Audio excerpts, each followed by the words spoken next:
سوچ وکړه ته پته شته یو ځل داسې وخت را روان دی والتفت الساق بالساق دا پنډۍ به د یو بل سره یو دی شي داسې وخت را روان دی دا وخت را روان دی چې ستا د دې بدن نه به ساه وځي محمد رسول الله د هغه په باره کې امام ترمذي دا خبره ذکر کوي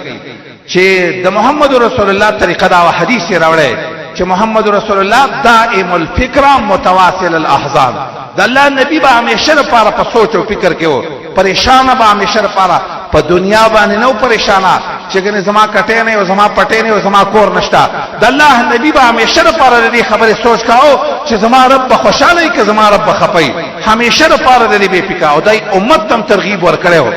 صحیح حدیث کې راغلی د الله نبی او ځل صحابه ته وی لو اعلم اني ارى ما لا ترون ما چې سولې د هغه تاسو نه زه چې سینه ما تاسو نه د الله نبی په دنیا کې جنت هم لیدلی او جهنم هم لیدلی جنت نعمتونه هم لیدلی او د جهنم عذابونه هم لیدلی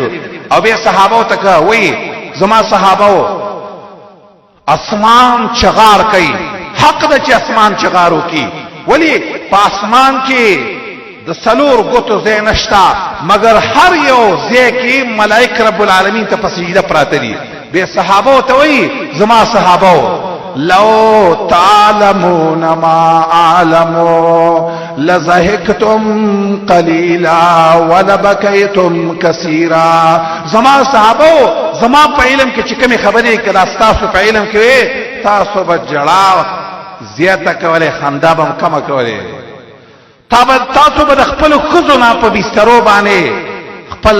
لذت نه حاصل کړي تاسو به یو میدانونو ته وتی وي او تجرون الى الله الله تبقلن چیدلې چې الله مونږه معاف کا تا رب نه پیژندلې کستا پزله کې د رب العالمین پته ولګی دا قدر راغې و دې پیژنده تب د رب العالمین یو خلاف وملک یو بزرګ ته چا ویلې ته ولې نه خاندې د ټول خلک خاندي ځکه نن زمانہ کې چې تاسو سوچو کې چا سره دې خبره سوچ هم نشته چې زما پیغمبر ډېر خندانه نه کړی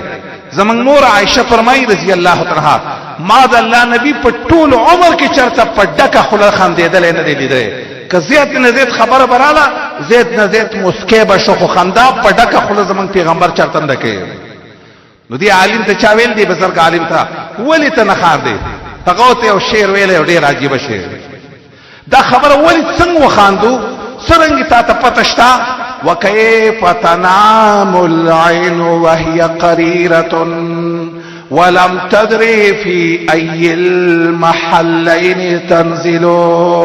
سترګي بسنګ په یخبانه په خطر کا خوب قلاریو کی پته ده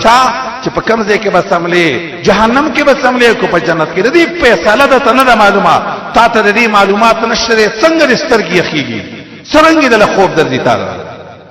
د دې د وجنه ډیر سوچ دا خبره لګا د دې یو مختصره خبره کوم غره څنګه دسی زلکی دسی او سوچ پیدا شي چې زما او استاد پر ځل کې همیشه د رب العالمین یې رپرته علماء یو طریقه ذکر کوي او ډیره خبره هغه دسی یو خود سي کارو کا د دسی خلکو سره مکینا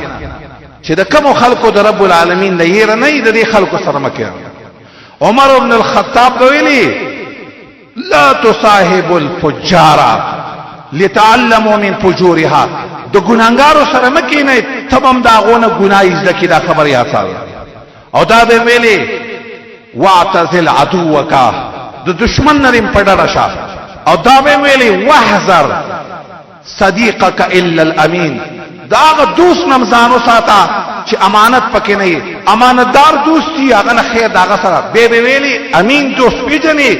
هو الامین من خشی الله امین دوست هغه چې د رب العالمین د نورو دوستانو سره ډېر اختلاط مکو عرض می دا خبره کوله خطرې قبدي سی وی دسه سار چې کله تر پاتېږي او جمعه تلار شي مانځ پسې رستا یو 15 منټه کېنا یک سوچ وکړه ته پته شتا یو ځل دسه وخت را روان دی والتفت الساق بالساق دا پنډي باندې یو بل سره یو دی شیدا سی وخت را روان دی دا وخت را روان دی چې ستاسو د بدن نه بساوږي قران کریم کې الله فرمایي وجاءت سکرة الموت بالحق ذلك ما كنت داسي وخت را روان دی د مرګ سلکۍ به باندې شروع شي دا هغه خبره و چې تاسو تکتا دې ته کله سوچ وکړه دام سوچ کې کېدا وکړه چې دا سی وخت روان دی چې تا به خلک په ګو باندې دی خبر ته دام په ذهن کې کېدا دا شناخت به د پاسه کېری او د رب ملائکه بل راشي او تاسو به کې دې خبره دا هر وخت کې هر ورځ د سی ذهن کې کېدا معمولی غونته سوچ دی لګونته او دام سوچ کا چې ورځ را روانه د قیامت میدان را روان دی دا ټول خلک بلغلی د رب العالمین مخې ته بولاري رب العالمین بل ار یو سړی نه دا تاسو کوي دا عمل دی ولې کړو دا دی ولې کړو دا مناقشه دا محاسبه به شروع وي دام یاد ساته یو زیر روان دی جهنم او تویل کیږي جنت ته د هغه جهنم د پل د پاسه په غیر تلل نه کیږي الله په قران کې وایي وان منکم الا واردها هر سړی به جهنم د پاسه ورځي دا سوچ کو کله ما او تا کاو زما او ستا پر ځل کې به رب العالمین هیره پیدا شي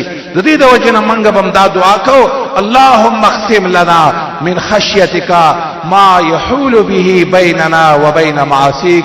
آمين وأقول قولي هذا وأستغفر الله لي ولكم ولسائر المسلمين